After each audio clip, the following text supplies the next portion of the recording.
Bible mula sa awit 91, ang sabi po dito, siyang naghahangad ng pagkupkop ng kataas-taasan at nananatili sa pagkalinga ng makapangyarihan ay makakapagsabi kay Yahweh, muugkat kanlungan, ikaw ang aking Diyos, ang Diyos na tangi kong pinagtitiwalaan.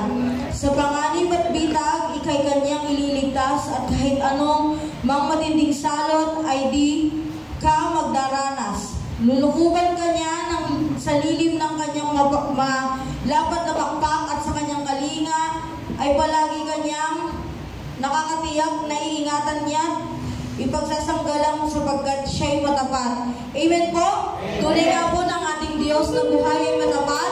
At ihanda na po natin ang ating mga sarili. Tayo po'y mag-umpisa na. At pangunahan po tayo ng ating kapatid na Sister Doris. Amen. Tayo po umawit sa Panginoon sa umagang ito. Ihandog po natin sa Kanya ang ating mga sarili. Marami man pong hadlang sa ating mga buhay, maraming pagsubok, tayo manampalataya lamang sa ating Panginoon na buhay. Amen? Hallelujah.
Lord, for your joy, Lord God, that you always give to us, Lord. Even when, Lord, na hindi kami karapat-dapat, Panginoon. Lord, sa oras na ito, Panginoon, dinadalangin ko sa inyo, Lord, at pinataas, Lord, ang lugar na ito, Panginoon. Pususin niyo po ito, Lord God, ng iyong banal na Espiritu, Panginoon. At tanging presensya mo lamang, Lord God, ang mararamdaman namin, Lord, sa lugar na ito, Panginoon. Walang gawa ng kaaway, Lord God, ang makakahinto, Panginoon, sa mga pusong nananabik sa inyo, Lord God. Mga pusong nangangailangan, Panginoon, ng iyong kalinaw, God, ng iyong pagyakap, Panginoon. Salamat po, Panginoon, sa bawat kaluluwa, Lord, na nandito, God. Na dinako niyo, Panginoon, sa lugar na ito, Panginoon, upang sama-sama kami, Lord, at magpuri, magpasalamat, at itiklara, Lord, na sa aming buhay, ikaw lamang, Panginoon, ang aming kailangan, Lord God. Lord, be on our midst, Lord. Cleanse us, O God. Heal us, Lord. Physically, mentally, emotionally, Lord, at lalo ang spiritual naming buhay, Panginoon. Lord, let your children, Lord, be shaken, Lord God, with the problems, Lord, that this world could ever offer, Panginoon. But your will, Lord, and your plans ang manaig, Panginoon, sa aming buhay, Panginoon. Patuloy kaming tatayo, Panginoon, sa inyong harapan as we embrace the call to serve, Panginoon. Alam mo po, Panginoon, na aming pagdadaanan, Lord God. Yakapin niyo po kami, Panginoon. Patuloy niyo kaming itayo. Huwag niyo po kami hayaan na madapa at makaramdam ng pag-iisa, Panginoon. Salamat po, Lord God. Salamat po. At Lord, dalangin ko rin po, Panginoon, sa lahat ng tatayo sa pulpitong ito, Panginoon, itago niyo po ang bawat isa, Lord, sa inyong likuran, Panginoon. Ang boses niyo lamang, Panginoon, ang iyong salita at ang iyong kapangyarihan lamang po ang aming mararamdaman sa oras na ito. Dahil dinedeklara namin, Lord God, na ang araw na ito, Panginoon, ay magiging victorious because we do have a victorious and a big God, Panginoon. Thank you for being our Jehovah Rapha, Panginoon, our Jehovah Jireh, our Jehovah Rohi, Panginoon. Thank you for being who you are, Lord God, in our lives. We will not be complete, Panginoon, without you, Lord, in our lives. At Lord, itago niyo rin po, Panginoon, sa inyong likuran at bigyan niyo po ng sapat na kaalaman, sapat na courage, Lord, at sapat na mga salita na ilalabas sa kanyang mga labi, Lord, habang inahayag ang iyong salita na magiging kapangyarihan, Lord, na magiging armor namin, Lord God, laban sa gawa ng kaaway, Panginoon. Salamat po, Lord, sa buhay ng aming mga pastor, Panginoon, na patuloy niyong ginagamit, Lord God, upang ipahayag ang iyong mga salita, Panginoon. Lord, we give glory to you, Panginoon. We give glory to you, to your name, Lord God, as we praise you with praises and worship, Lord. In Jesus' mighty name, we thank you and we pray. Amen. Amen. Patuloy po tayo sa samba sa ating Panginoon. Hallelujah. Hallelujah, O God. Higit sa aming kalamasan, Panginoon. Higit sa aming pangailangan, Panginoon, ay pinagkaloob mo. Hallelujah. Higit sa buhay mo, inalim sa amin, O God. Sa umagang ito, Panginoon, patuloy na ikaw ay aming sasambahin. Sama-sama ka namin sasambahin at pagpupurihan sa pangalan mo, Panginoon. Hallelujah, O God. Hallelujah. Ikaw lang ang Panginoon ang aming itataas sa umagang ito.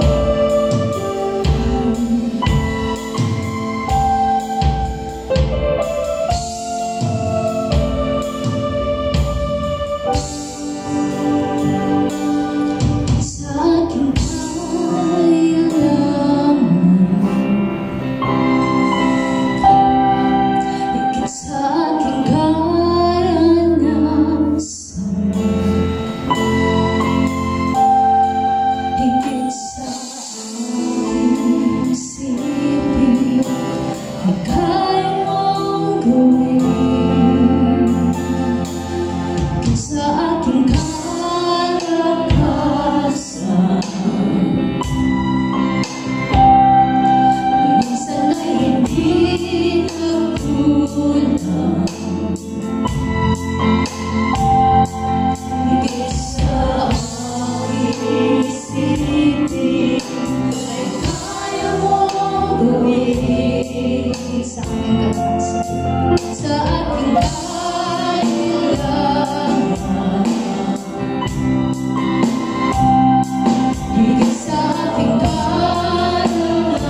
walang katulad, walang kapantay, Panginoon, nag-iisa na Panginoon sa buhay.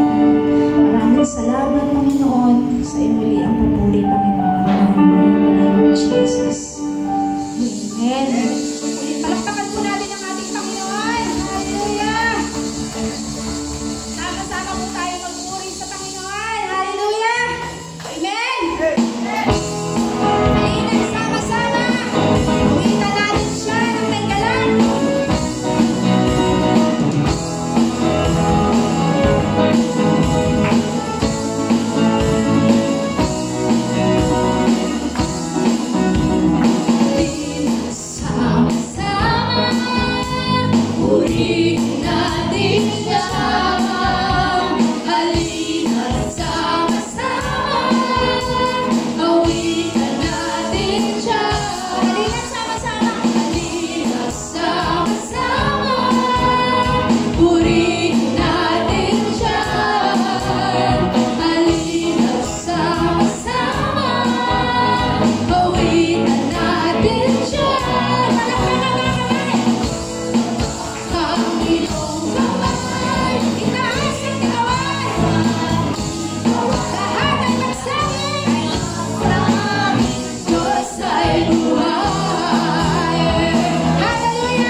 Amen po.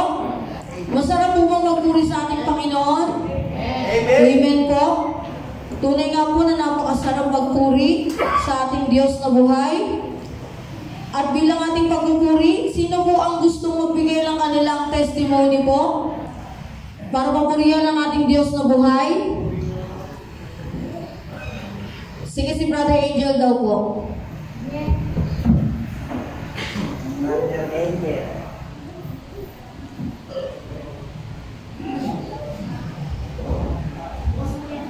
Salamat Sister Joy. Ako po ay magpapasalamat sa ating Panginoon kahit silang kasi magkamahaba.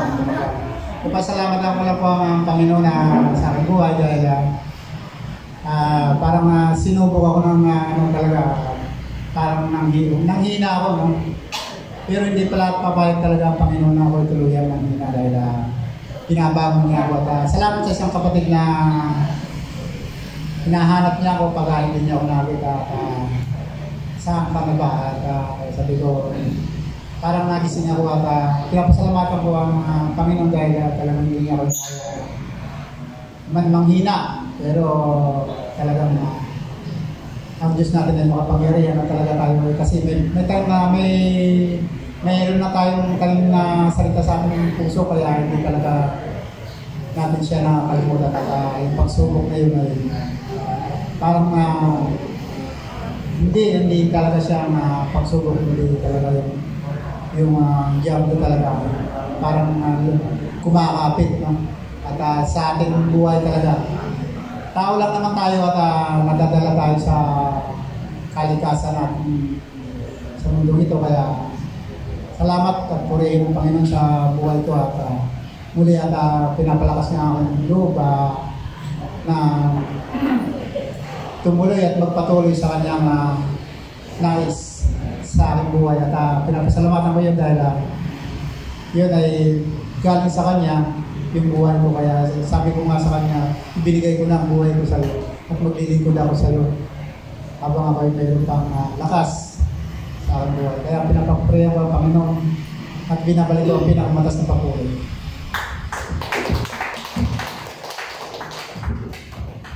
Amen po. Meron pa po ba? Siguro ako na po yung magpapasalamat. Amen. Nagtithank you lang ako kay Lord kasi ako po'y pansamantalang nakabalik. Yes. Kahit po ang nakaraang linggo namin ay hindi maganda kasi po kami nagpunta ng Pampanga para ayusin po sana yung lupa ng aking lola doon. Not knowing po na habang nagdadrive ang uncle ko ay magkakaroon po siya ng ng heart attack. At ang akala ko po ay hindi na po kami makakauwi.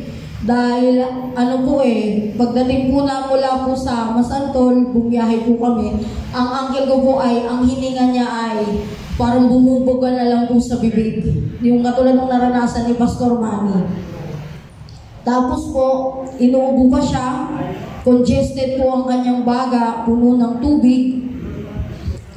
At paglabas po namin ng Kalumpit, huminto po siya sa isang gasolinahan para umihi. Pagkatapos po niyang umihi, nagulat na lang po kami kasi ang kanyang mukha ay black na po yun dito at yung tenga niya ay black na din po. Hindi ko po alam kung bakit nung araw na yun ng Lunes ay kasi ang mama ko po pag Lunes pumapasok po ng trabaho. Tinanong ko po siya, sasama siya, wala po siyang tumpik na sumagot na oo, sasama ako. Yung pala po, prior, bago po doon kasi ang nanay ko po ay umalis po ng mga 5 days. Papunta po South Korea para mag-represent po sa YMCA Philippines. Doon po sa South Korea at habang natutulog po siya doon sa mga times na nandun po siya sa lugar na yun, binigyan po siya ni Lord ng dream na nasa isang kotse siya kasama ang uncle ko at ang sabi ng uncle ko, Lolita, ikaw munang mag-drive kasi masama ang pakiramdam ko. Binigyan na po pala ng vision ni Lord ang nanay ko na hindi niya alam kung kailan mangyayari, kung bakit pinakita sa kanya yon o anong dahilan ni Lord. Kaya nung araw ng Lunes na yun, pagpunta po namin ng Pampanga, uncle ko nagde-drive, paalis pa lang po kami. Alam ko na pong hindi maganda yung pakiramdam niya at knowing my uncle, pag tinatanong mo yun, laging sagot niya, okay lang ako. Okay lang ako. At nag-drive na nga po siya, paglabas niya na ng buti po, ang kapatid ko ay nurse. At yung nakita niyo pong tita ko dito ay nurse din po ng critical nurse po. Nasa ICU siya. So mga high cases po yung hawak niya. At nakita po niya, nasabi na nag-uusap na sila ng kapatid ko na possible magkaroon ng chronic heart failure yung uncle ko that day. Kasi iba na nga yung hininga niya at nangingitim na siya.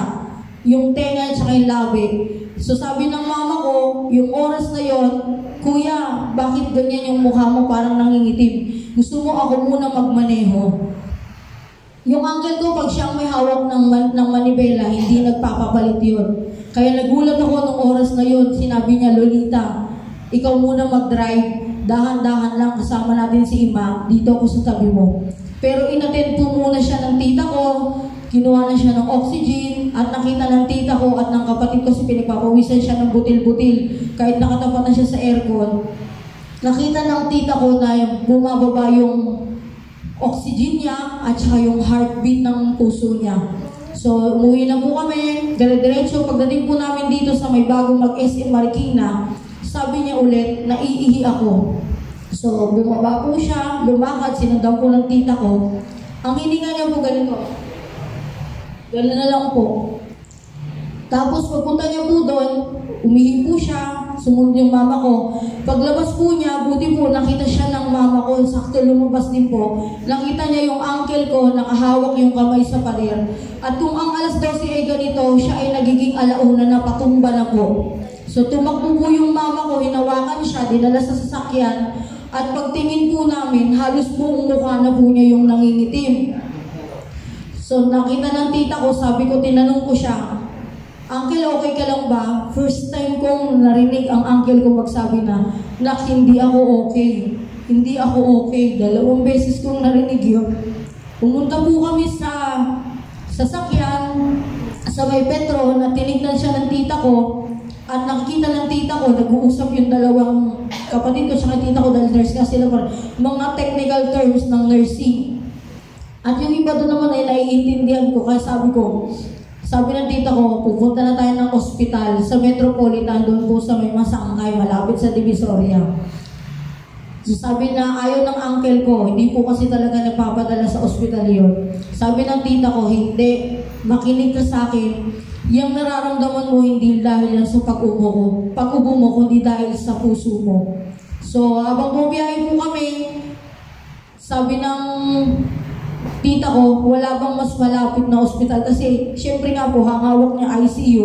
Alam niyang anytime, kung babiyahe kami mula po doon sa pinanggalingan namin sa may SM Marikina hanggang doon po sa Masangkay, it will take us around 1.5 to 2 hours po with traffic.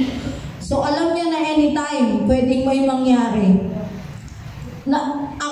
Ang galing po talaga ni Lord kasi sabi ng kapatid ko, ate, di ba si Dr. Juntan, yung ninong mo sa kasal? Nasa may WCC sa may Anonas. Sabi niya, tawagan mo. Ngayon pa lang, pinaliwanag na nila, tinawagan ko yung ninong ko. Sabi ko, ninong, kakausapin po kayo ni Shalom.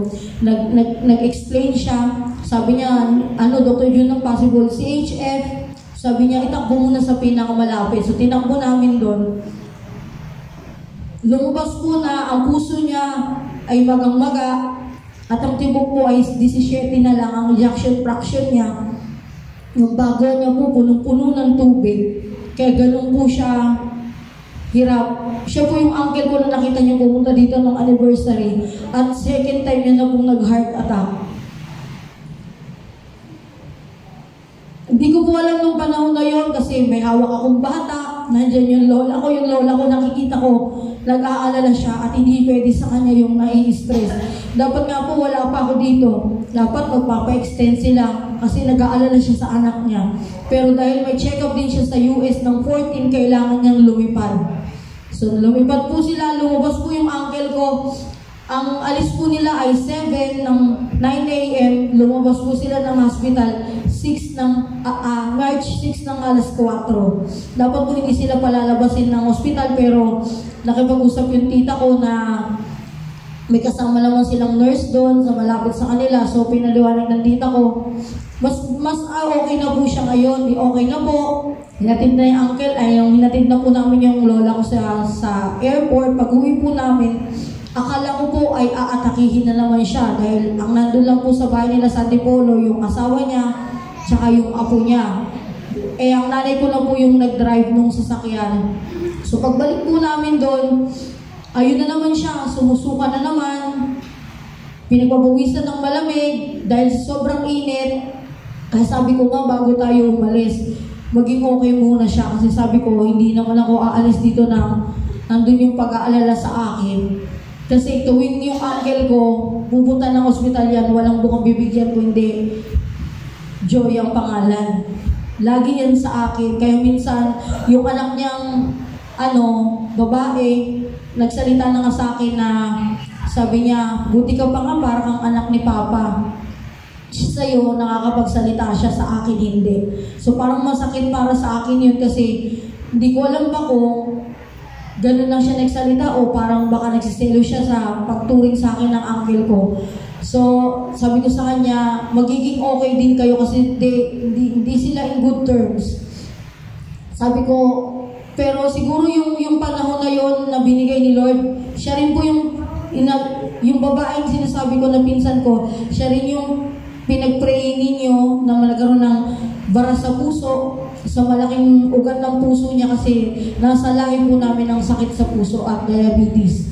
So, pag-alis nga po namin doon, yun, hinayaan muna namin, pinaligo siya, dahil bumababa na naman po yung sugar niya. Sabi ko lang laging i-check yung oxygen niya kasi pag bumaba po ng 90 yung oxygen niya, kailangan namin siya dalhin sa hospital. Tapos pagkausap ko po yung kapatid niya na nasa Bahrain, yung pinsan ko, nararamdaman ko po sa pinsan ko yung pag-alala pero naiinis siya kasi laging pinapaalalahanan na magpa-check up. Pero ayaw niya magpa-check up dahil nag-aano siya sa gastos. Pero sinasabi nga namin na yung pera, pwede mong kitain, pwede may tumulong sa'yo, pero yung buhay mo pag nawala, hindi mo na may babalik yun. Ang pera, pwede mong lustayin, pwede mawala, pero babalik yun. Pero ang buhay ng tao, pag nawala, hindi mo na pwedeng ibalik.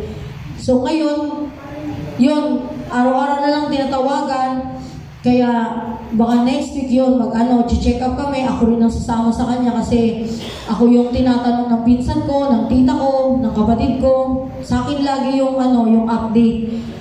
So salamat po sa mga prayers ninyo dahil po doon, alam ko kung binigyan siya ni Lord ng pagkakataon para ayusin yung sarili niya, patawarin yung sarili niya at patawarin yung mga taong nasa paligid niya.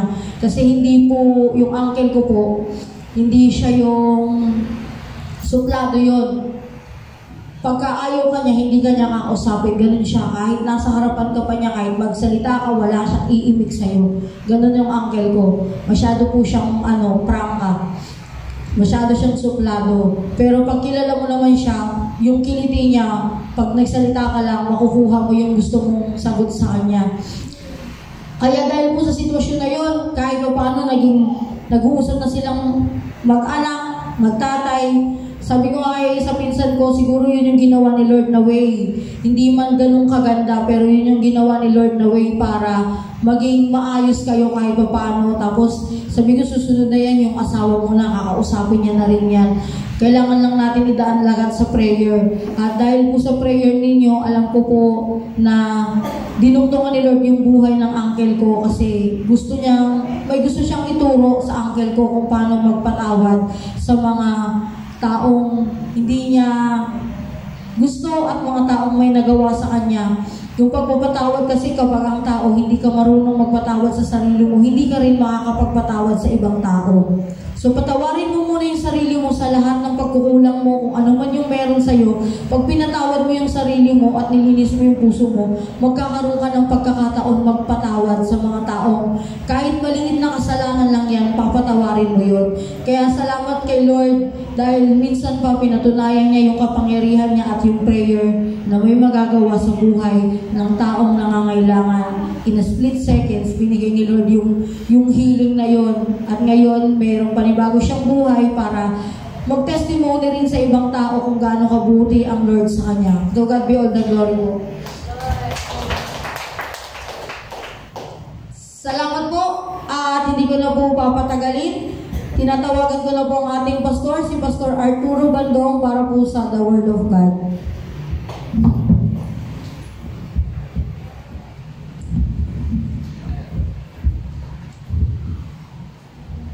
Magandang umaga po sa bawat isa. Magandang umaga po. Makigilan na nag-amen. So salamat po sa Diyos sa kanyang kabutihan sa atin. At tunay nga po na ang Diyos ay dakila at dapat po natin siyang patuloy na pasalamatan. So yung ating pong team pa rin sa buwang ito ay Jesus Our Victory. Ito po yung pinag-aaralan natin sa loob ng ngayong buwan ng ng Marso. No? At naka-second Sunday na po tayo. At yung ating topic ay victorious faith. Yung ating pong text ay nasa 1 Corinthians chapter medyo Sister Joy, pakicorrect yung icon. Pasensya na po. 2 Corinthians chapter 2 yan, Sister Joy. Verse 14. Namali po ako ng type. 2 Corinthians chapter 2 verse 14. Chapter 2 verse 14.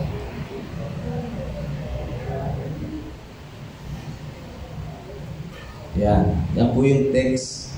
Kaya pasensya na po. So sige po, atin pong basahin at inilig ko po na tayo pong lahat ay tumayo. Yan. Basahin po natin ng sabay-sabay. 1, 2, 3, go. But thanks be to God, He gave us the victory through our Lord Jesus Christ. Sa pa po. But thanks be to God, He gave us the victory through our Lord Jesus Christ. Let us pray. Dakilang Diyos, kami nagpapasalamat sapagkat tunay nga na sa iyo ang aming tagumpay sa pamagitan ng aming Panginoon Yesus. Mangusap ka po sa amin sa umagang ito at hayaan po, Panginoon, ng aming mga puso ay maging matabang lupa, Panginoon, na matatamnan ng iyong mga salita. Purihin ka, sambahin ka, sa pangalan ng aming Panginoong Yesus. Amen. Amen. Sige po, makakaupo na po tayong lahat. Ito po yung ating topic sa umagang ito, victorious faith. At kung kayo po ay tatanungin ko, kumusta po ang inyong buhay pananampalataya? Matagumpay po ba? Hello po. Yan. Kumusta po ang ating buhay pananampalataya? Matagumpay po ba? Yan. Wala po akong marinig Wala pa rin po. Ako, wala pa rin po. Dapat mo yung deklarasyon, no? At yan po ang napakagandang dapat makita sa buhay ng mga mananampalataya, no? Nagtatagumpay sa pamamagitan ng pananampalataya. Kaya sabi po dyan, but thanks be to God, He gave us the victory through our Lord Jesus Christ. Sabi po sa wikang Tagalog, ngunit salamat sa Diyos at lagi niya tayong isinasama sa parada ng tagumpay ni Kristo dahil sa ating pakipag-isa. At sa pamamagitan natin ay pinalalaganap ng Diyos ang mabangong halimuyak ng pagkakilala kay Kristo. Medyo kulang siya, no? Pero sa Tagalog, yung po ang pagkaliwat niya, no? Sabi diyan, ngunit salamat sa Diyos, lagi niya tayong isinasama sa parada ng tagumpay ni Kristo dahil sa ating pakikipag-isa sa Kanya. At sa pamamagitan niya ay pinalalaganap ng Diyos ang mabangong halimuyak, ang pagkakilala kay Kristo. Amen? So napakahalaga po na yung buhay po natin ay maging pagpapala, no?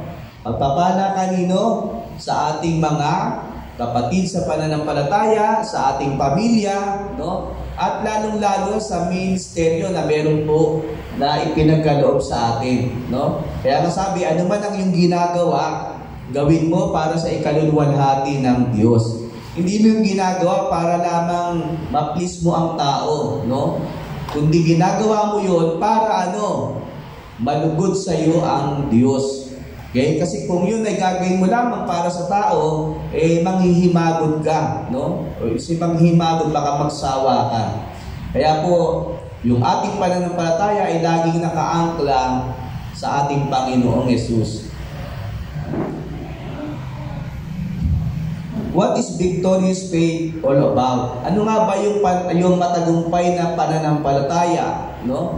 Ano nga ba ito, no? How can we have a victorious faith? Paano tayo magkakaroon ng matagumpay na pananampalataya? At kung titingnan po natin yan, doon po sa Hebreo chapter 11, dyan po'y makikita natin yung mga champion of faith.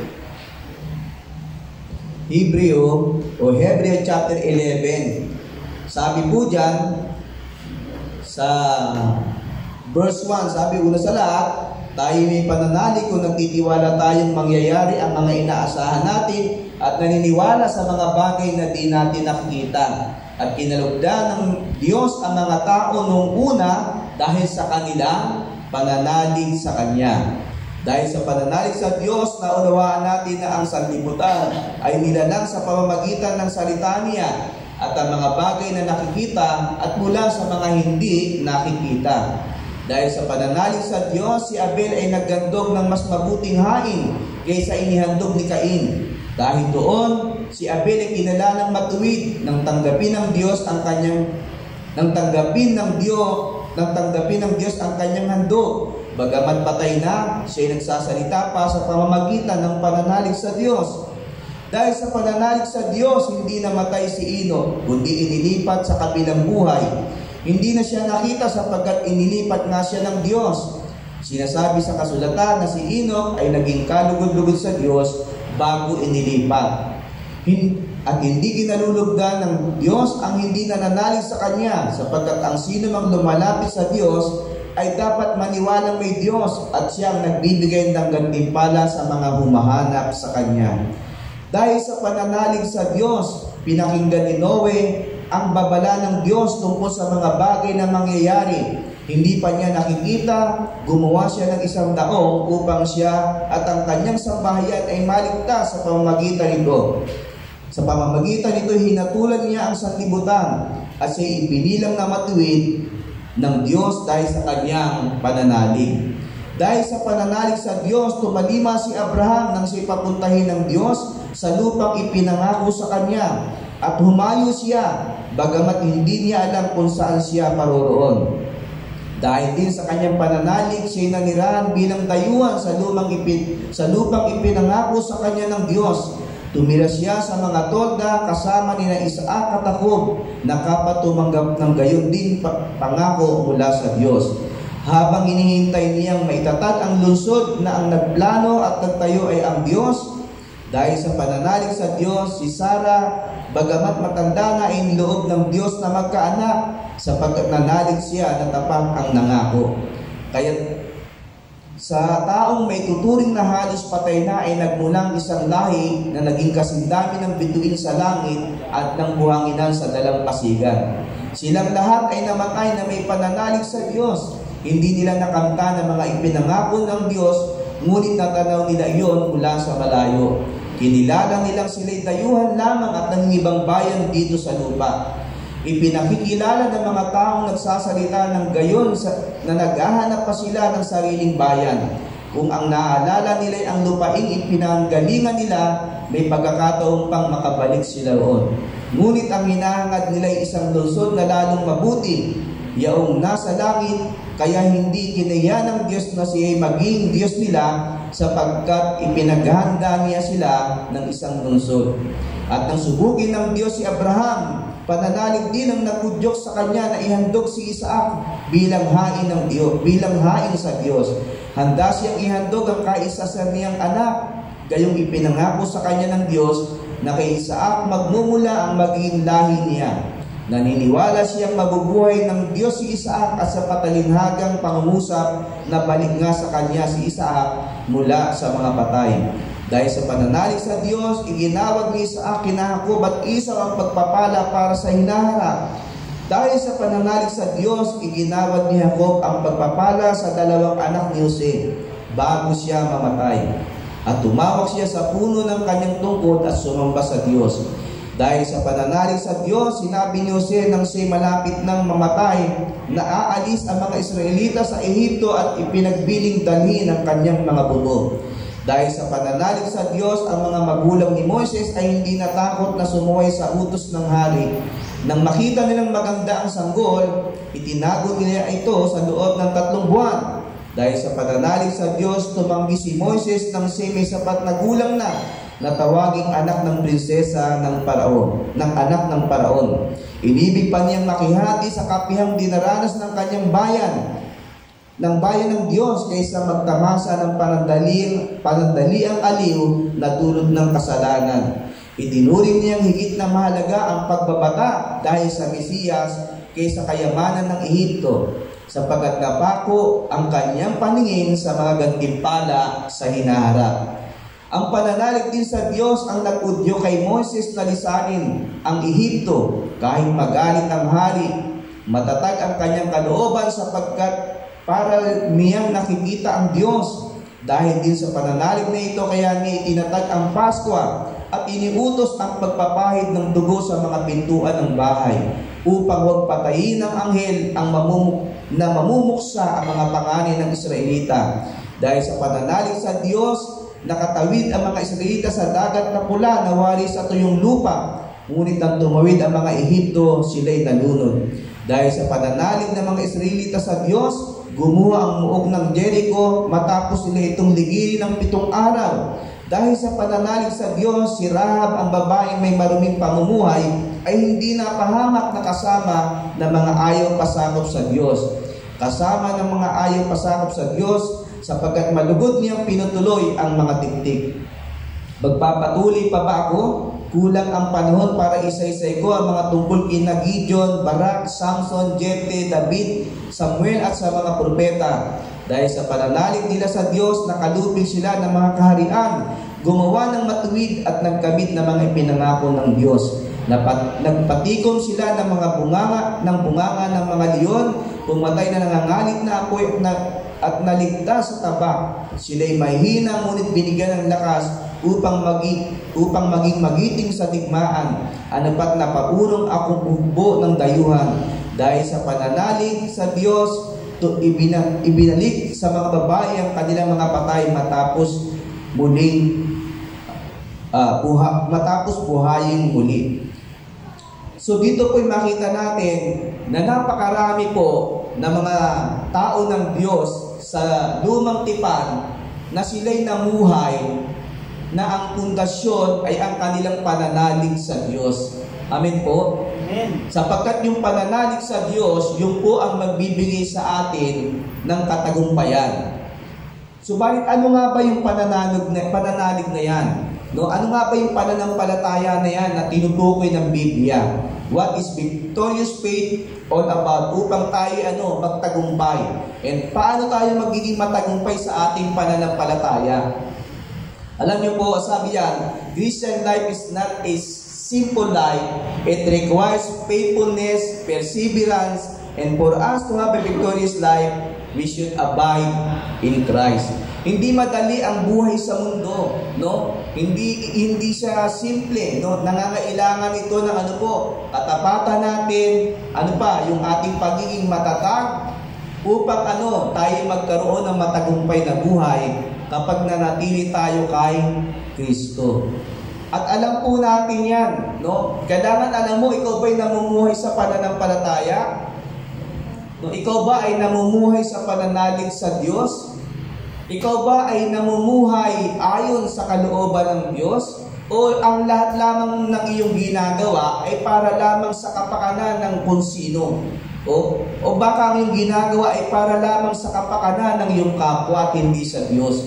No, ang gusto mo lang mangyari ay bigyan ng kaluguran ang kapwa mo, hindi ang ating Panginoon. Kaya eventually, mapapagod ka lamang. At anong mangyayari? Baka mapuno ka pa ng tinatawag na sama ng loob.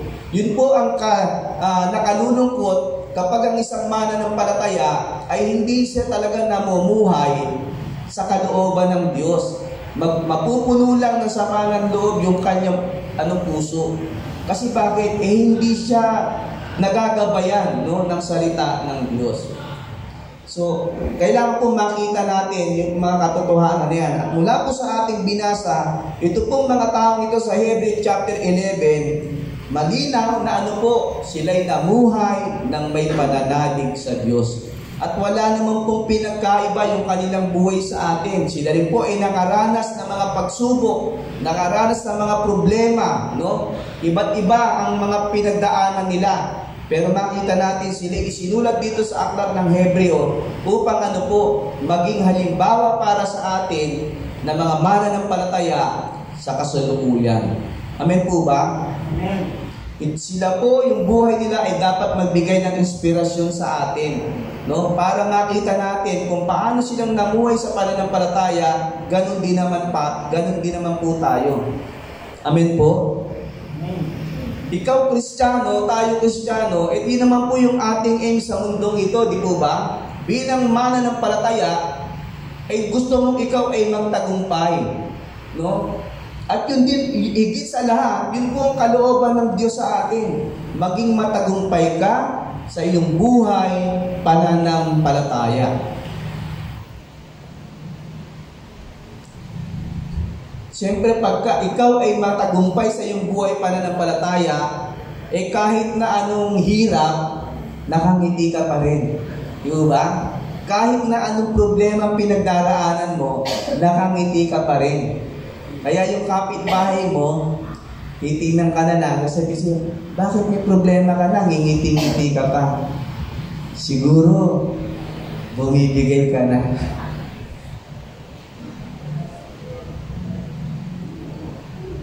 So, napaka-linaw po sa atin na dapat ang buhay, sa kabila po ng ating mga pinagdaraanan, ay meron pong kaligayahan sa ating puso. Amen po? Amen. Alam niyo po, ako po, pagpupunta ng ministry, nagbabike po ako, buti na si Pastor Manny, meron siyang BMW yun na, meron siyang padya na motor. Ako po, bike lang. At pag ako po yung nagbibisikleta, alam niyo po, nangingiti po ako natutuwa po ako na papunta sa ministry, no?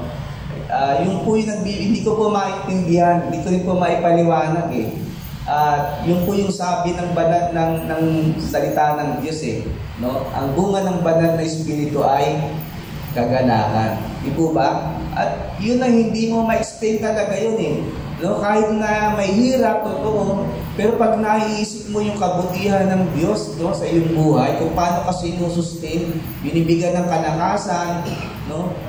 At sabi ko nga, Panginoon, sino ako para paglingkuran ka? No, wala naman akong talino, hindi naman ako marunong Pero sabi ko nga, Lord, salamat sapagkat pinagtiwalaan mo ako. Lalo na pagkaharap din ako sa mga teacher, pag ako'y nagtuturo, ay nandun din po yung tinatawag na intimidation. Kasi gano'n mo, tuturuan mo mga teacher. At sabi ko, Lord, anong sasabihin ko sa kanila?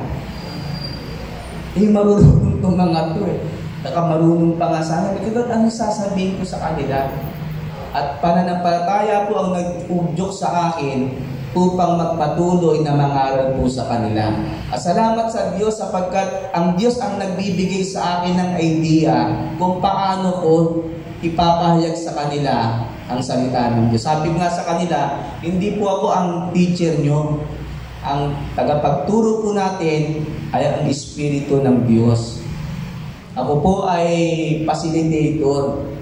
No? Ako po ay facilitator, kaya po ang Diyos ang ating tagapagturo.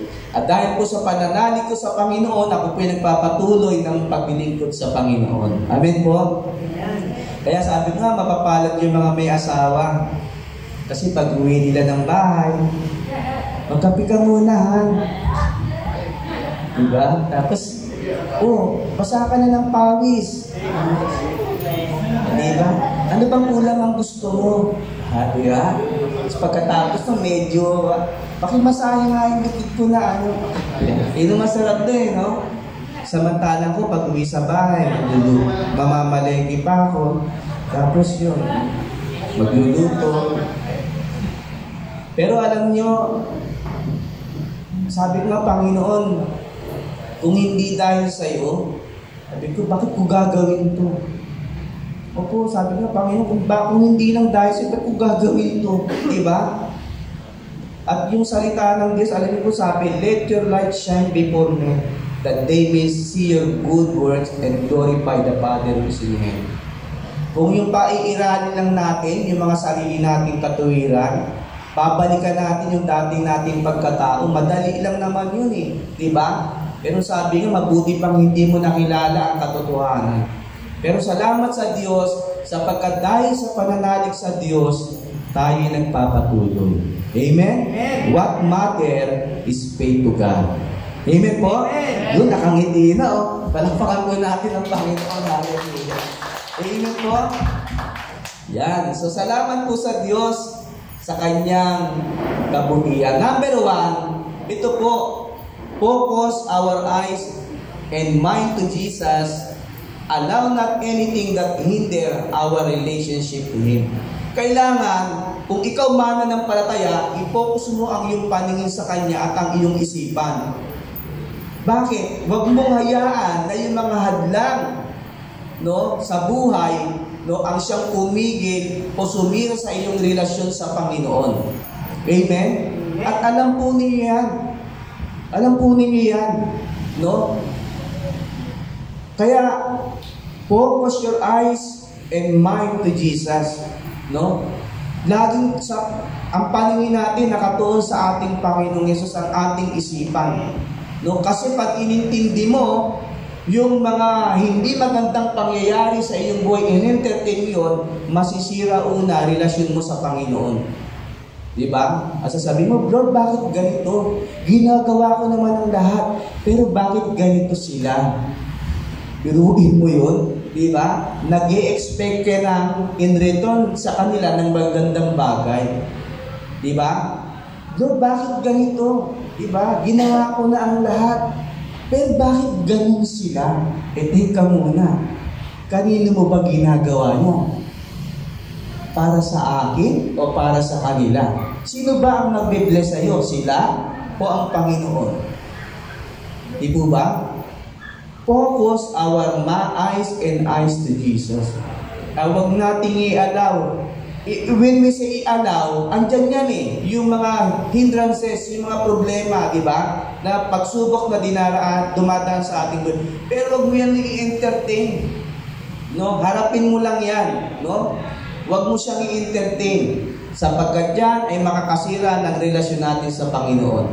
Pero 1 Corinthians chapter 5 verse 7, ang sabi, for we live by faith and not by sight. Mamuhay tayo ng may pananampalataya at huwag sa mga bagay na nakikita. Kasi pag yan ay pinokus mo sa mga bagay na nakikita, kahit saang lugar ka pa, magte-turn down yan ng iyong pananampalataya sa Panginoon. Diba? Yan yung sinasabing tawag ito, carnal Christian ba? No? Nakatingin sa mga bagay na nakasisira sa iyong relasyon sa Panginoon. Magiging hadlang po yun no? Yun na ang magiging magte-turn down sa iyo at hindi na yung pananampalataya mo sa ating Panginoon. Ano mang area ng ating buhay, ano man yung ating ginagawa, di ba? Kung ikaw ay nagmamaneho, no, gawin mo yun para sa Panginoon. Kung ikaw ay nagtitinda, gawin mo yun para sa Panginoon. Kung may customer kang pasaway, hayaan mo yun. No, huwag mong entertaining. Diba? Kung ikaw ay naglilinis at nakita mo masyadong maraming harapin mo yun. No? Harapin mo na ikaw ay may pananampalataya sa Panginoon. Kaya kahit anong hirap, mapagtatagumpayan mo yun. Amen po ba? Amen. So we live by faith and not by sight. Dapat yan po tayo. May namumuhay sa pananampalataya at hindi sa mga bagay na nakikita. Kuminsan kasi, ang nangyayari, nagpapatuloy ka dahil sa mga nakikita mong biyaya ng Diyos sa iyo. Yun ang dahilan. Napakabuti ni Lord. Ang dami kong blessing. Wow! Talaga, nakakatuwa. Ang dami kong ipapano kung mga pangit na. Ko, bakit ganito, Lord? Hindi mo na ngayon matanggap. Po ba? So hindi po ganon. Ang pananampalataya natin ay nakasalig palagi sa salita ng Diyos. At yung reward natin, tandaan po natin, yung sa langit, hindi po dito sa lupa. Kasi kung sa lupa lang ang hinahangad mo, ang sabi nga ni Pablo, tayo na yung pinakakawawang tao sa mundo. Wala rin tayong pinagkaiba sa kanila. Focus your eyes and mind to Jesus. Allow not anything that hinder our relationship to Him. Hindi po sa lalo sa mag-asawa, di po ba? kung kayo ay mananampalataya na pareho, dapat ang inyong isipan at puso ay nakatuon sa Panginoon.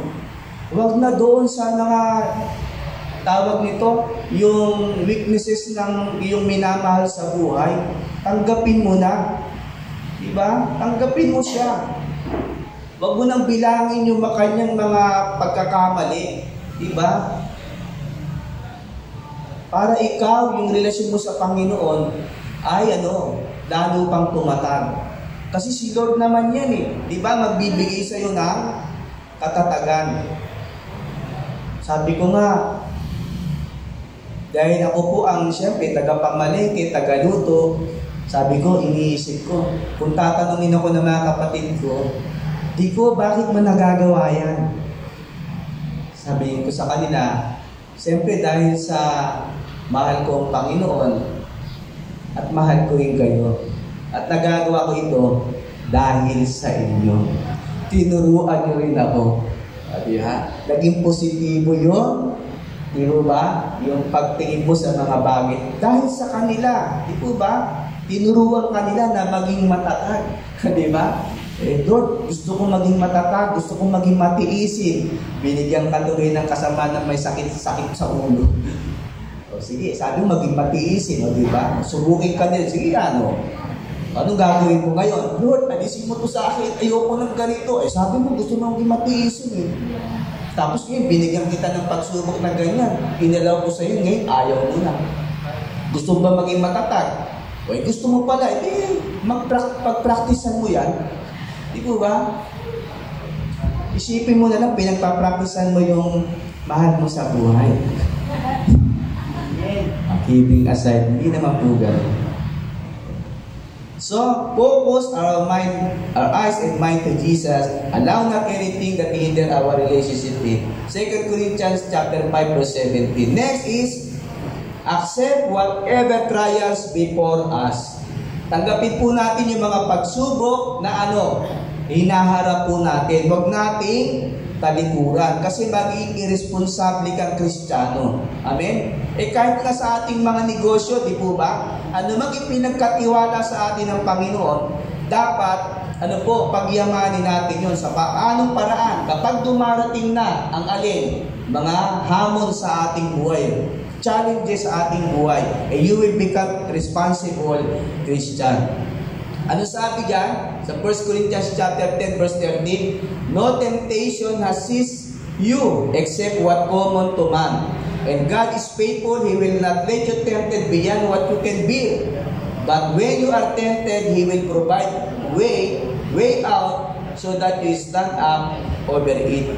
So napakahalaga pa na sabi dyan, walang pagsubok na hindi tawag ito na common to man. Ibig sabihin, ang mga pagsubok na pinagdaraanan natin ay wala ring pinagkaiba sa pinagdaraanan na mga tao. Sabi dyan sa 1 Corinthians chapter 10 verse 13, walang pagsubok na dumating sa inyo na di dinanas ng lahat ng tao. Listen, walang pagsubok na dumating sa inyo na di dinanas ng tao.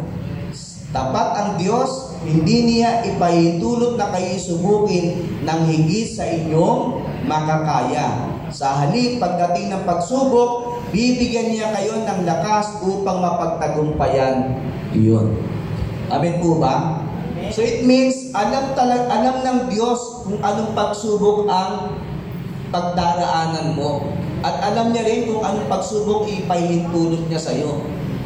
Amen po? Kasi anong reason? Upang tayo tumatag sa ating pananampalataya sa Diyos. Kaya nga sabi po dyan, walang pagsubok na dumating sa inyo na didinanas ng lahat ng tao. It means, lahat po ng pinagdaraanan ng tao, that is common to each of us, di ba? Common yun sa lahat ng tao. Kahit sabihin pa na ikaw ay Kristiyano, hindi mo pwede questionin ng Diyos, Lord, bakit ganito ang pinagdaraanan ko? Ang tanong, pinagdaanan din naman yan ng lahat ng tao. Di po ba? May mga common trials na gano'n dumating sa atin. Ang problema lang kung minsan, paano natin ito tatanggapin? Diba? Totoo, mabigat para sa atin kapag dumarating yung mga ganun. Yun ang problema, no? Hindi natin matanggap. So, takiis, dapat matuto nating tanggapin yung mga pagsubok na dumarating sa atin. Bakit po? Sabi diyan, dapat ang Diyos at hindi niya ipahintulot na kayo'y subukin ng higit sa inyong makakaya. Amen? So, hindi ka magwawander, hindi ka magtataka. Bakit? Kasi alam mo na yung pagsubok na ibinigay ng Diyos sa'yo ay iyong makakayanan. Amen? Kaya hindi mo sabing natalo ka, matatalo ka kundi makakayanan mo yun. Kasi sabi, tapat ang Diyos, hindi niya ipahihintulot na tayo'y subukin ng higit sa ating makakaya. And then, sabi dyan, sa halip, sabi, pagdating ng pagsubok, bibigyan niya kayo ng lakas upang mapagtagumpayan iyon. Bibigyan niya kayo ng lakas. Kaya nga po, para hindi tayo mawalan ng lakas, kailangan tayong palaging dumudulog sa Panginoon. Alam niyo po, pagka ang buhay ng Kristiyano, buhay natin, pag napapansin natin medyo tayo nawawala sa Panginoon, manalangin ka na.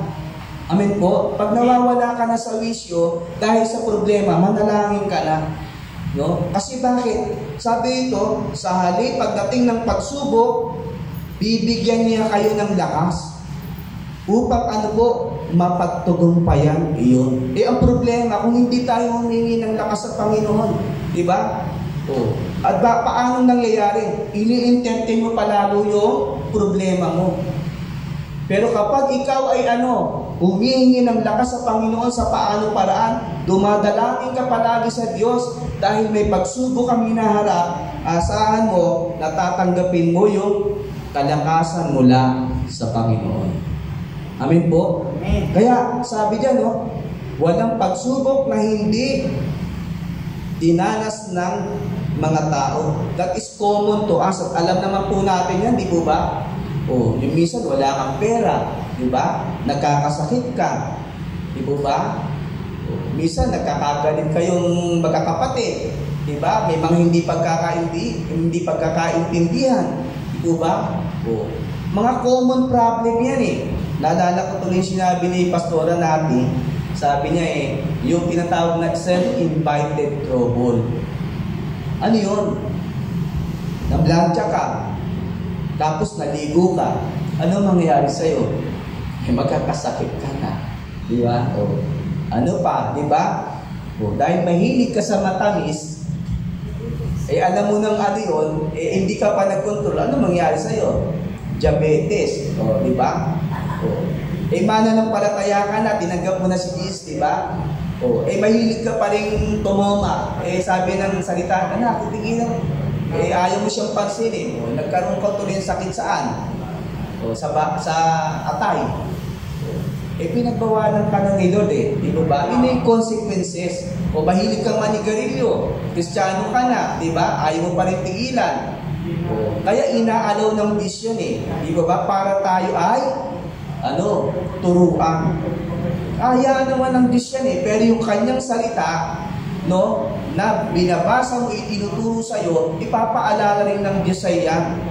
Di po ba? Kaya tayo, pag nakararanas ng ganito, kailangan dumalangin tayo sa Panginoon. Manalangin, humingi ng tawad, para yung pagsubok na dumating sa atin, mapagtagumpayan natin. Amen po? Palakpakan po natin ang ating Panginoon. Next po. Ito yung pangatlo. Improve your spiritual life through God's Word. Gusto mong lumago sa pananampalataya. Ayaw mo naman magbasa ng Bible. Puro cellphone ang hawak mo. Facebook, YouTube. Diba?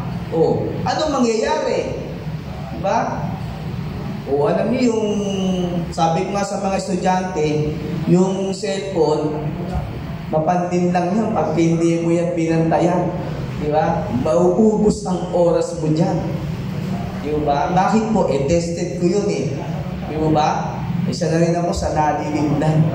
Di ba? Minsan, Hindi mo, alam mo, aliw na aliw ka, yung pala, 2 oras ka na magsaswipe, diba? Ang nangyari, nakalimutan mo na magsaing, galit na yung asawa mo, sabi na, magsaing ka na eh. Improve your spiritual life through God's Word. Kaya po, alam niyo mga kapatid ko sa Panginoon, sa mga bawat tahanan ng Bible study, no, pagpasalamat niyo po yun, no? Kasi doon po, lagi tayong nakakatanggap ng paalaala sa Panginoon. Kapalad nga po kayo dahil sa inyo may mga Bible study sa mga tahanan na pinagdarausan at yung mga nakaka-attend po doon. Kasi maliwanag na sabi ng Panginoon ang kanyang salita ay hindi babalik sa kanya ng walang bunga. May resulta yun. At ang resulta nun ay yung pagsisisi ng isang tao na nagbalik loob sa Panginoon. Kasi bakit? Hindi siya mananatili sa kanyang kasalanan. No? Hindi siya mananatili doon sa mga bagay na ayaw ng Panginoon. Ikukonvict talaga siya ni Lord. No? Kaya nga ang response natin ay yung pananampalataya sa Panginoon. Improve your spiritual life through God's Word. Gusto ng Diyos na lumago tayo sa ating spiritual na buhay. Pero kung hindi naman natin pag-aaralan ang salita ng Diyos, paano tayo lalago? Diba? Hindi naman pwedeng self-study na, kaya nga may Bible study. No? Ano po yung sabi ng Colossians chapter 3 verse 16? Let the word of Christ dwell in you richly as you teach and admonish one another with all wisdom, as you sing psalms, hymns, and spiritual song with gratitude in your heart. Napakahalaga niyan. Sabi po sa wikang Tagalog, sabi po dito sa Colossians chapter 3 verse 16, ang mga salita ni Kristo ay itanim ninyong mabuti sa inyong isip. O bakit po isip? Kasi marami tayong iniisip. Sabi po ba? O, totoo naman po yun, di ba? O, marami kang iniisip sa araw-araw. Di po ba? Pero ayaw ng Panginoon na yung kanyang salita kakaligtaan mo. Amen? O, kaya nga pagkagising mo sa umaga, di ba? Gusto ng Panginoon manalangin ka. No, bakit ka mananalangin? Tingin mo yung gabay ni Lord na sa araw to, Panginoon, papagtagumpayin mo ako. Ang buhay ko, gawin mong pagpapala sa iba. No? And make a simple prayer to God. No? Tuwing umaga. No? Kaya napakahalaga yan. Yung salita ng Diyos, ang sabi itanim natin sa ating isipan, sapagkat ang katotohanan, marami tayong iniisip. Amen? Kaya nga salamat dahil maaga tayo, di ba? Kasi bakit? Ang una mong iisipin, makarating ka ng maaga. Di ba? So, kung tayo nagsisimula ng alas 9, siyempre mayroon ka pang tsansa na kailangan gawin ko ito. Ayun, wala na. Kinuha na ng mga bagay sa mundong ito yung panahon mo sa Diyos. Kaya pagdating mo sa Diyos, lumpay-pay ka na, nagmamadali ka, di ba? So, dito, ako nga po, nagising ako ng alas 6. Tapos medyo inaaral ko pa rin yung song kanina. Bay, nung makita ko na, pagdating ko po ito, mag-aalas 8 na, 7:45 na. So, ibig sabihin, umalis ako sa amin ng, I think, mga 6:45 po yun, Ganun po kabilis ang oras. Sabi diyan, ang mga salita ni Kristo ay itanim ninyong mabuti sa inyong isip.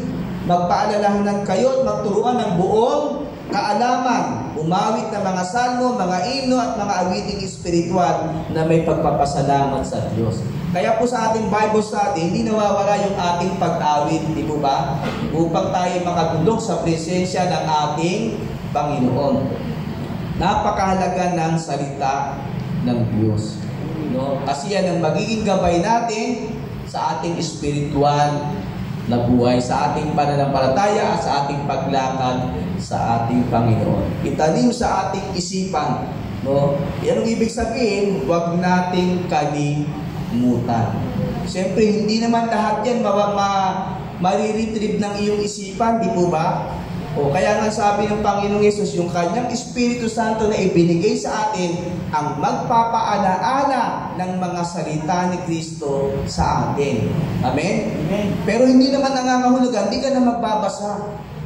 No? Ay sabi ng Bible yung Espiritu Santo magpapaalaala sa akin. Totoo yun dahil nagbabasa ka. Amen? Kung hindi ka nagbabasa, anong ipapaalaala sa'yo? Wala. Po ba? So dapat tignan po natin yung mga ganong sitwasyon. Upang lumago sa pananampalataya, kinakailangan natin ang salita ng Diyos. Next, give thanks to God in every circumstances and do not complain. Give thanks to God in all circumstances, for this is God's will for you in Christ Jesus. 1 Thessalonians 5:18. Napakahalaga na ipagpasalamat natin ang lahat ng bagay sa Panginoon. At huwag magre-reklamo. Baka naman, ito ba? Huwag magre-reklamo. Amen po? Yan. Kasi, kung ang numang ginagawa natin, puro reklamo, magagalit si Lord noon. Kaya nga yung mga Israelita, nung sila'y nasa ilang, dinala sila ng Panginoon. Alam nyo ba ang dahilan kung bakit dinala sila ng Panginoon sa ilang? Ba't doon sila pinadaan?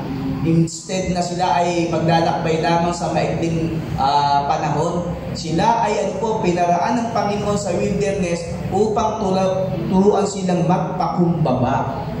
Yung po pala ang reason, no? Bakit sila pinadaan ng Panginoon doon sa ilang? Upang sila'y matutong magpakumbaba.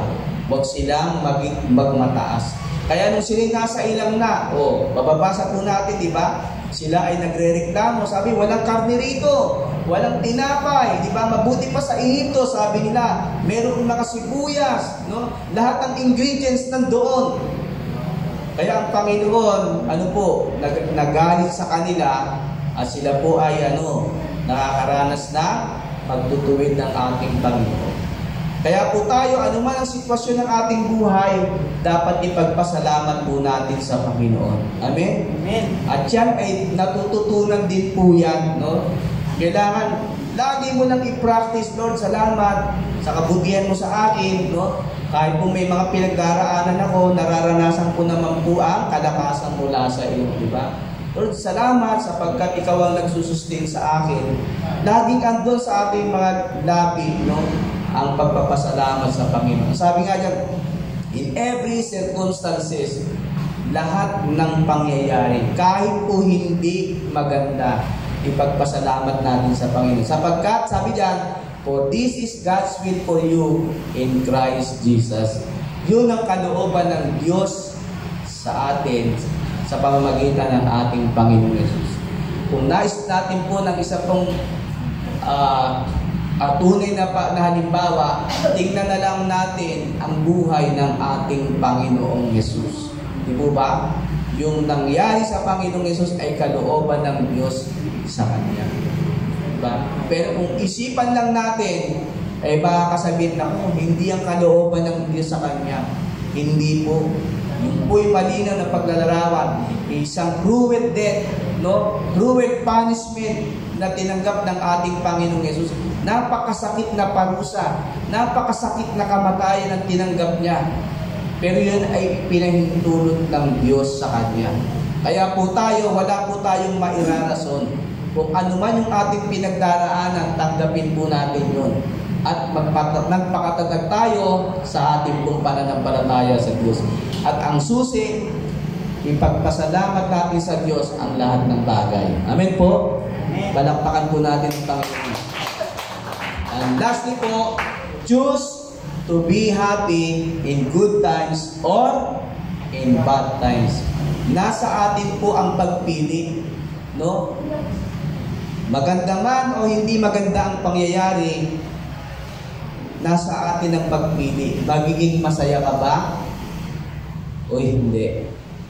Amen? Kasi tayo, gusto natin masaya lang pagka may magagandang mga nangyayari. Pero pagka hindi na maganda, hindi ka na masaya. Alam niyo po ganito, totoo naman po yun pagka may magandang hindi nangyayari, hindi tayo masaya. Totoo po, di po ba? Pero ang masakit, kung sa buong buhay mo, malungkot ka na. Doon sa halimbawa, sabihin natin, may nangyari sa'yo, may nangyari hindi maganda sa'yo. At habang nabubuhay ka, yun na ang naging pasakit sa'yo. Pag naalala mo, malungkot ka. Di po ba? Hindi ka na nakaalis doon. Yun po ang hindi tama. Halimbawa, may nangyari, di ba? Sabihin natin, 1 linggo, di ba? 1 buwan, na talagang malungkot ka, okay lang yun. Kasi pinaprocess ka ng Diyos eh. Pero dapat mo maintindihan na hindi kalooban ng Diyos na habang panahon ka nalang malungkot kapag naaalala mo yun. Amen po. Ang gusto ng Panginoon, maging masaya ka dahil alam mo na mas mabuti ang layunin ng Diyos kaysa layunin mo. Di po ba? Ako noon, sabi ko, hindi ko matanggap yung pagkawala ng tatay ko. Sabi ko, hindi pa panahon. Sabi ko sa Panginoon, na ako'y nakanood, dumadalangin ako. Sabi ko, di pa panahon. Bakit? Tapang ko eh. Tulo nga buha ko, tulo pa sitong ko eh. No, sabi ko, bakit? At dinala ko rin po yun sa mahabang panahon. No? Pero nung ma-realize doon, sabi nga, mas mabuti ang layunin ng Diyos kaysa sa layunin. Sino tayo para diba, hanapin ang kaligayahan sa mundong ito? Hindi tayo magiging maligaya sa mundong ito kapag yun lamang ang nais natin. Bakit? Wala tayong kasiyahan. Amen po? Amen. Mukhang ayaw nyo yata. O taas ang kamay ang hindi agree. Alam niyo po, ano sabi ng Awit 37 verse 4? Sa Diyos mo hanapin ang kaligayahan, ibibigay niya ang nasa iyong puso. Puso, di ba? Puso ang gusto ni Lord, hindi yung flesh. Hindi yung flesh lamang, hindi yung eyes. Di ba? Hindi yung nakikita ng ating mga mata, hindi yung nadarama ng ating mga katawan. Hindi ang gusto ng Panginoon, yung puso mo ang bigyan niya ng kaligayahan. Amen? Amen. Kasi alam mo, yung pagpapala ay mula sa Diyos. Aba, yung kapayapaan lang, di po ba? Gusto mo ng kapayapaan? Kanino mo masusumpungan yun sa Panginoon? Di po ba? Bakit? Kahit anong problema na pinagdaraanan mo, mamamanghakan, bakit ganito? Ang gaan ng damdamin ko, bakit payapa ako? Di po ba? Pero may pinagdaraanan ka, mamamangha ka na lang eh. Lord, bakit ganito? Ang saya-saya ko. Diba? Lord, bakit ganito? Kahit malayo yung binabay ko, okay na. Minsan, alam yung masakit din yung gaan.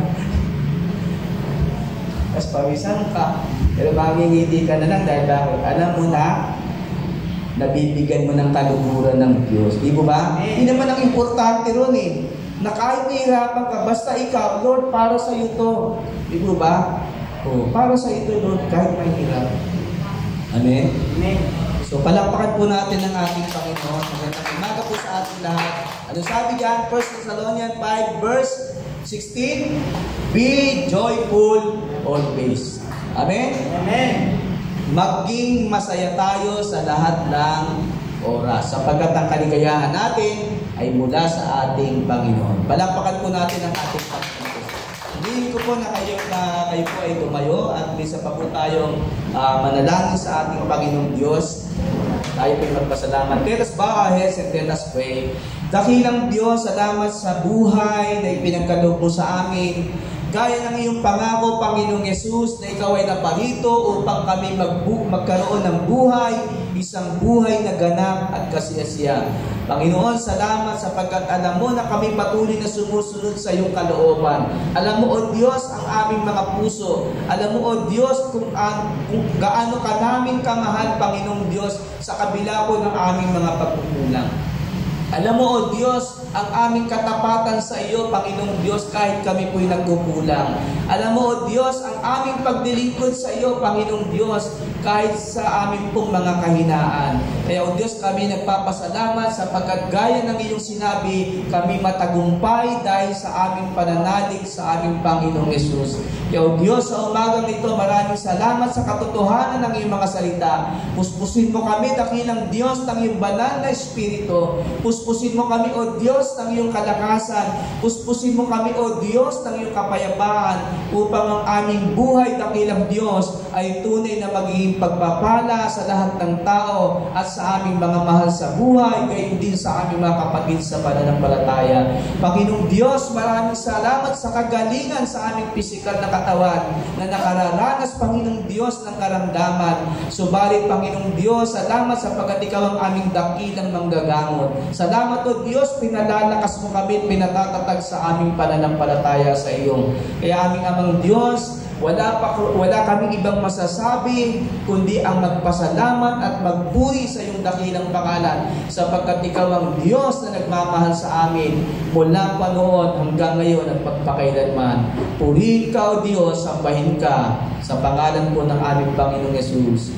Amen. Amen. Palakpakan po natin sa Diyos. Amen.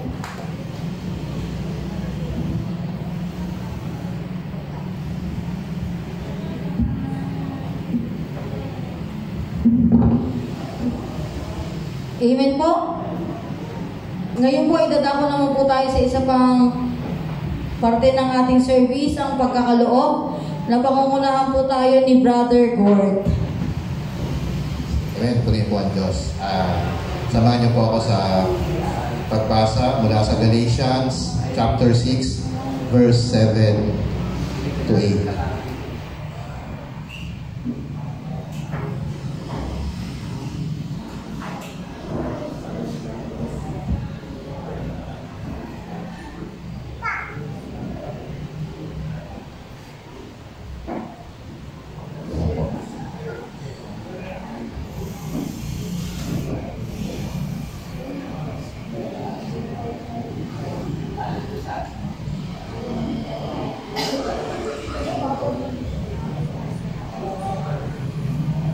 Galatians 6, 7 to 8.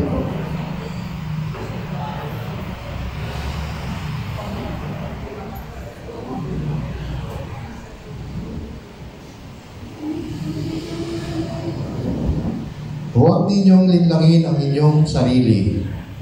Hindi maaaring tuyain ang Diyos. Kung ano ang tinanim ng tao, yun din ang kanyang aanihin. Verse 8.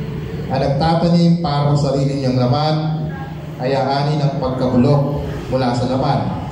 Ngunit ang nagtatanim para sa Espiritu ay aani ng buhay na walang hanggan. Ano po ang kaugnayan nito sa ating pagbibigay o sa ating pagbabalik at pagbibigay sa ating Panginoon? Alam naman po natin na tayo po ay nagbibigay sa ating sambahan upang magpatuloy ang gawain ng Panginoon dito sa lupa, upang matugunan ang mga pangangailangan. So ano po kaugnayan nito? Sinasabi na po nito, parang yun po sa kasabihan din natin nating mga Pilipino, kung ano ang tinanim siya ang aanihin. Ibig sabihin po, kung ano po yung puso natin, kung ano po ang motibo natin o intensyon natin sa pagbibigay at pagkakaloob, siya rin din pong aanihin natin. So ibig sabihin po, kung tayo po ay nagkakaloob, nagbibigay, nagbabalik, nagbabalik sa ating Panginoon, ang titignan po ng Panginoon yun ay ating mga puso at ating mga layunin. Dahil kung ano po ang ating nasa sa loob, ayan din po yung ating, yan din po ang babalik sa atin. Yan din po ang ating aanihin. Sige po, tayo po ay sa madaling manalangin. Panginoon Diyos, tayo po ang nagbigay sa amin ng lahat ng meron kami, Panginoon, aming buhay, ang aming isip, ang aming galing, ang aming talento, Panginoon. Kaya sa sandaling ito, Panginoon, ay aming pong ibinabalik sa inyo, Panginoon, bilang tanda ng aming pananalig at pananampalataya sa iyo. Ano man po ang iyong kalooban. Panginoon, basbasan niyo po ang mga bagay na ito, ang mga biyayang ito, Panginoon, binabalik namin sa iyo, upang magpatuloy po, magamit upang magpatuloy po ang iyong paghahari dito sa lupa, sa amin. Ito po ay nataas po namin, ito po ay inihilig namin sa pangalan ni Jesus, ang Panginoon. Amen. Tayo po ay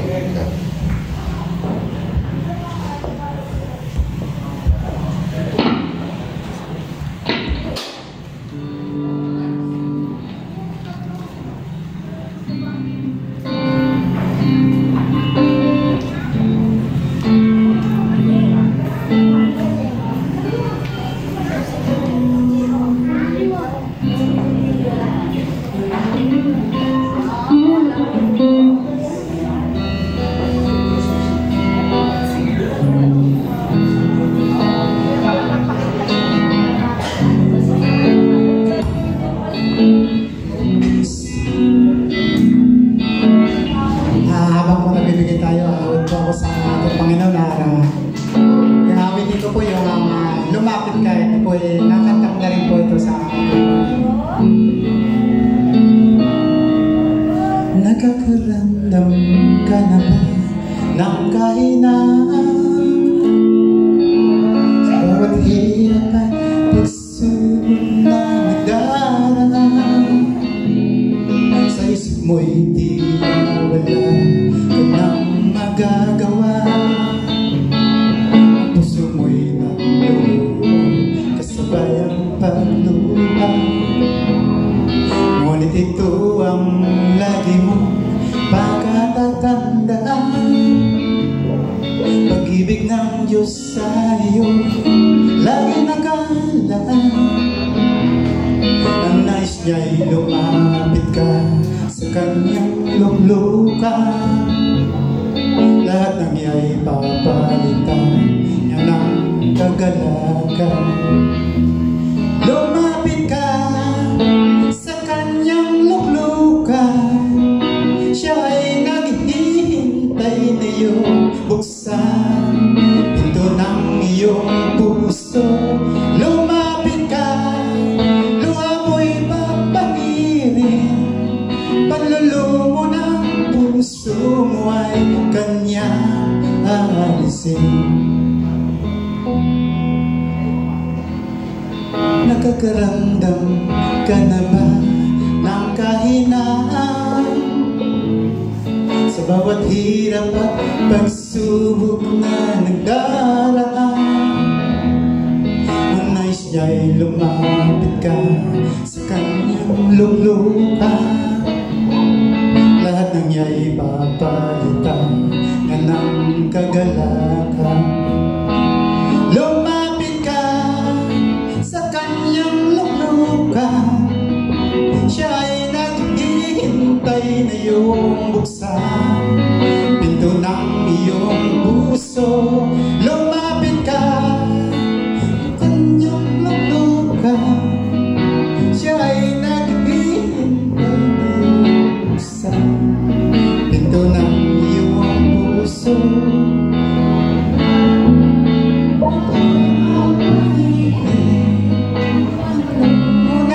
Puso mo ay kanyang aalisin. Lumapit ka sa kanyang luklukan. Siya ay naghihintay na iyong buksan pinto ng iyong puso. Lumapit ka, luha mo'y mapiling. Panlulumo ng puso mo ay kanya aalisin. Panlulumo ng puso mo ay kanya aalisin. Salamat po sa Panginoon at kinakabahan ng mga araw. Salamat po. Pabalik!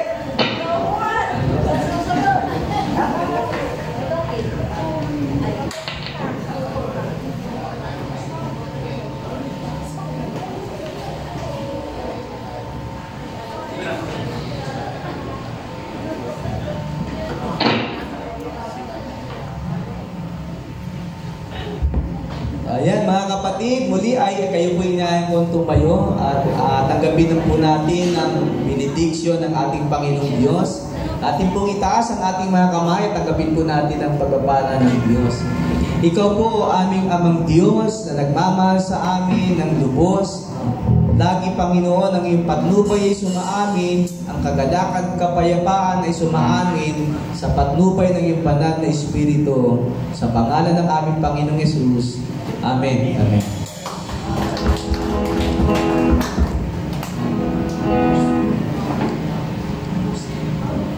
Amen! Tayo po'y muling sama-samang magpuri sa ating Panginoon.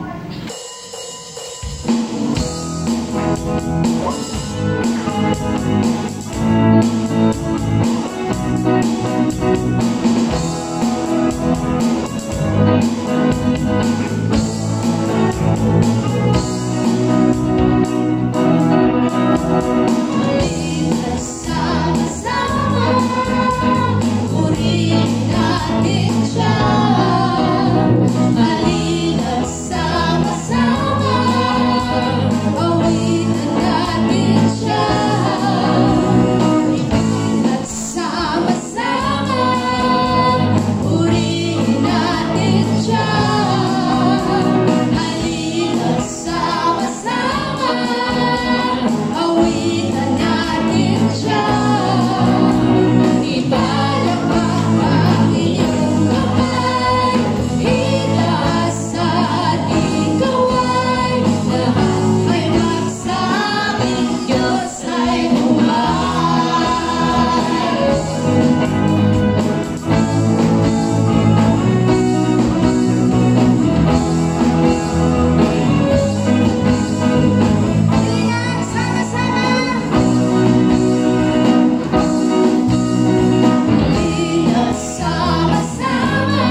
online po. Announcement po muna, the Wednesday Church online every Wednesday po via FB Live and Zoom, headed by our head pastor, Pastor Boyan Sarduar and Pastor Ilvin Saburin. Prayer meeting every Wednesday, 7 to 9 p.m. po. Bible study, Monday, Tuesday, Wednesday, Thursday, Friday, at Saturday po. Sa respective places and oras niyan. Tapos po, subscribe JTMCC sa Marte, watch us on YouTube, like us on Facebook. After po nito, meron po tayong cell grouping po. Babae, lalaki at teens po. At inanyayan ko po ang bawat isa na sa darating po na March 30? Pastor, 30-31, yung sports fest. At 31 po, magkakaroon po ang ating church ng sports fest po. Kaya lahat po ay makikilahok sa mga respective na alam ko po may volleyball, chess, basketball, ewan ko lang po yung badminton, o table tennis po. Lahat po ng gusto at interesado, pwede po kayong mag-join. Forever be thankful, always be grateful, and when we are abundantly blessed. God bless everyone. Have a great weekend. See you next Sunday po.